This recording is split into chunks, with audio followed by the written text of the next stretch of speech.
नमस्ते।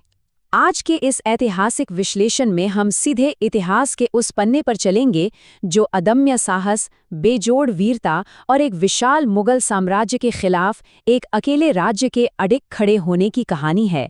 ये कोई आम कहानी नहीं है, बल्कि उस महासंग्राम का विश्लेषण है जिसने हमारे इतिहास की धारा को हमेशा के लिए बदल कर रख दिया। तो बिना किसी देरी के चलिए सीधे इस ऐतिहासिक गाथा में गोता लगाते हैं। अब हल्दी घाटी के युद्ध को समझने के लिए सबसे पहले इन आंकड़ों पर नजर डालते हैं। एक तरफ मुगल सम्राट अकबर की विशाल फौज, जिसमें 80,000 से भी ज्यादा सैनिक थे, और दूसरी तरफ मेवाड़ की सेना, जिसमें महज 15,000 शूरवीर थे। ये भारी भरकम अंतर ही ये बताने के लिए काफी है कि उस दिन मेवाड़ की सेना पर कितना भयानक दबाव रहा होगा। सच कहा जाए तो ये कोई आम युद्ध था ही नहीं, ये सीधे सीधे अपने अस्तित्व को बचाने की लड़ाई थी। लेकिन इतने बड़े और बेमेल अंतर के बावजूद एक इंसान ऐसा था जो इस पूरी सेना के सामने एक चट्टान की तरह खड़ा था, एक ऐसा अजेय स्तंभ जिसने अपने अकेले के दम पर एक विशाल साम्राज्य की नींद उड़ा दी थी। जी हाँ, हम बात कर रहे हैं कुंभलगढ़ में जन्मे महाराणा प्रताप की। अब जरा इस स्लाइड के आंकड़ों को देखिए। ये कोई मनगढ़ंत या किताबी बातें नहीं हैं।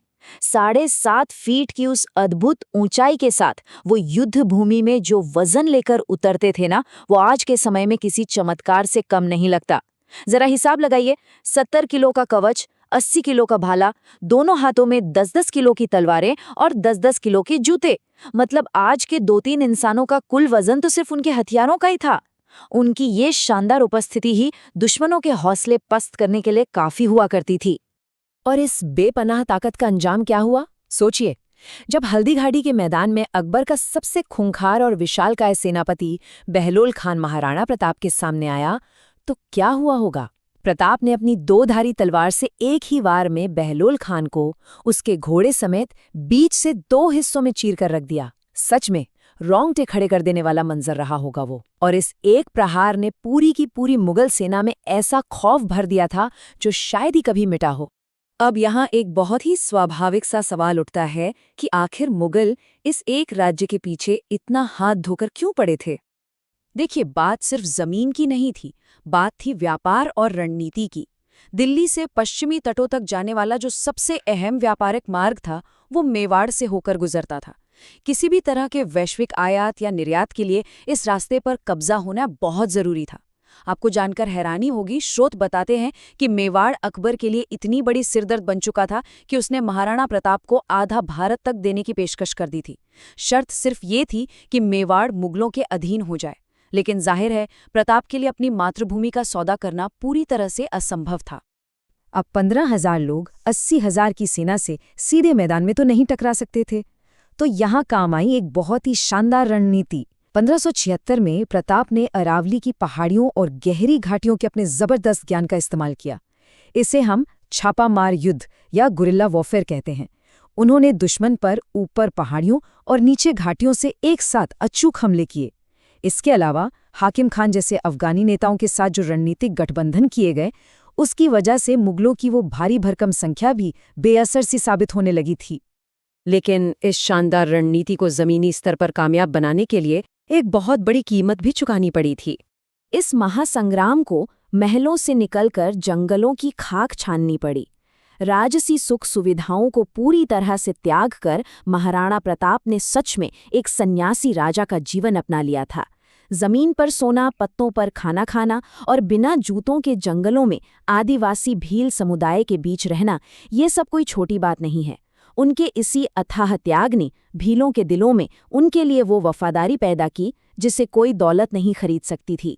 इसी वफादारी के दम पर जब मुगल सेना हावी होती, प्रताप जंगलों में पीछे हटते और कुछ ही समय बाद एक बिल्कुल नई भील सेना के साथ फिर से सीना तानकर खड़े हो जाते। और वफादारी की ये कहानी सिर्फ इंसानों तक ही सीमित नहीं थी। ये ऐतिहासिक गाथा अधूरी है उन बेजुबान साथियों के बिना जिन्होंने अपनी मातृभूमि के लिए अपना सब कुछ न्यौछावर कर दिया। सबसे पहले बात करते हैं महाराणा प्रताप के उस प्रिय नीले अफगानी घोड़े की, चेतक। चेतक इतना समझदार था कि युद्ध के मैदान में दुश्मन के हाथियों को भ्रमित करने के लिए वो अपने चेहरे पर हाथी का मुखौटा तक पहनता था। हल्दी घाटी के उस भयंकर युद्ध में जब प्रताप चारों तरफ से दुश्मनों से घिरे हुए थे, तब एक मुगल हाथी की सूंड पर बंधी तलवार से चेतक का एक पैर पूरी तरह कट गया। जरा कल्पना कीजिए, एक पैर कटने के बावजूद उस जांबाज जानवर ने हार नहीं मानी। और फिर इतिहास का वो सबसे भावुक पल आया। 3 पैरों पर दौड़ते हुए अपने स्वामी को सुरक्षित निकालने की जिद में चेतक ने 28 फीट चौड़े एक खौफनाक नाले को छलांग लगाकर पार कर लिया। एक बुरी तरह घायल घोड़े के लिए ऐसा करना लगभग नामुमकिन था, लेकिन उसने कर दिखाया। अपने राजा के प्राण तो उसने बचा लिए, लेकिन उस महान अश्व ने वहीं अपने प्राण त्याग दिए। लेकिन बात सिर्फ चेतक की नहीं है। प्रताप का एक हाथी भी था, राम प्रसाद। हल्दी घाटी के युद्ध में इस हाथी का खौफ ऐसा था कि इसने अकेले ही मुगलों के 8 हाथियों को मौत के घाट उतार दिया था। अकबर का पूरा ध्यान इस एक हाथी को पकड़ने पर लग गया।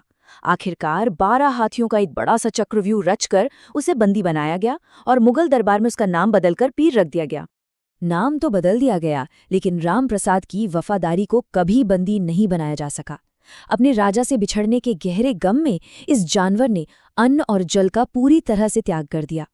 लगातार 28 दिनों तक अकबर के लोग उसे खिलाने पिलाने की हर मुमकिन कोशिश करते रहे, लेकिन उसने एक दाना भी ग्रहण नहीं किया और अंततः अपने प्राण त्याग दिए। इस एक घटना ने अकबर को भीतर तक हिलाकर रख दिया था।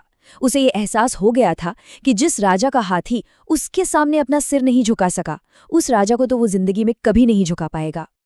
और यही वो अटूट वजह थी जिसने मुगल दरबार में एक गहरा मनोवैज्ञानिक खौफ पैदा कर दिया था। सोचिए, खौफ इस कदर हावी था कि अकबर ने आदेश दे दिया था कि रात को सोने से पहले कोई भी महाराणा प्रताप का नाम नहीं लेगा। उसे सच में डर था कि प्रताप कहीं सपने में आकर उसे न डराएं। पर इसी बीच एक बार ये अफवाह उड़ गई कि महाराणा प्रताप अब टूट चुके हैं और मुगलों के सामने घुटने टेकने वाले हैं।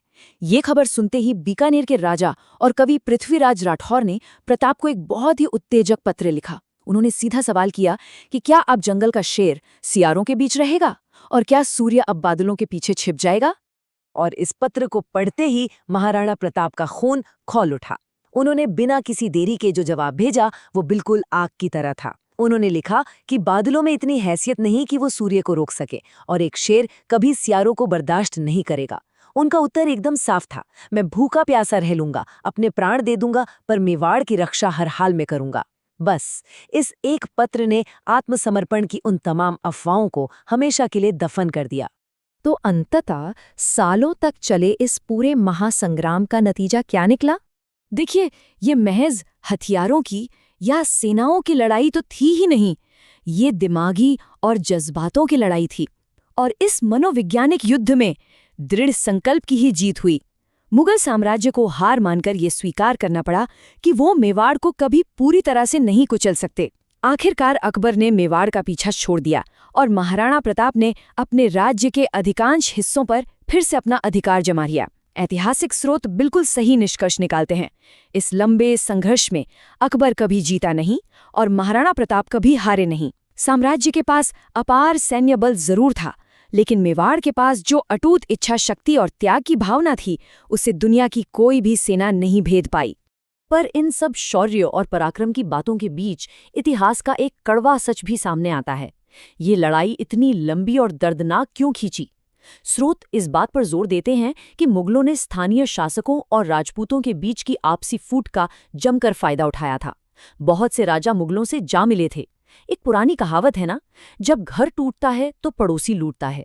आज भी ये बात सोचने पर मजबूर करती है कि इतिहास में हमारी इस आंतरिक असहमति और एकजुटता की कमी ने कितने ही बार बाहरी ताकतों को हम पर हावी होने का मौका दिया है। इस विचारोत्तेजक सवाल के साथ ही आज का ये ऐतिहासिक विश्लेषण यहीं समाप्त होता है। इतिहास सिर्फ बीता हुआ कल नहीं है, ये हमें आज के लिए बहुत कुछ सिखाता है। सोचने वाली बात है ना।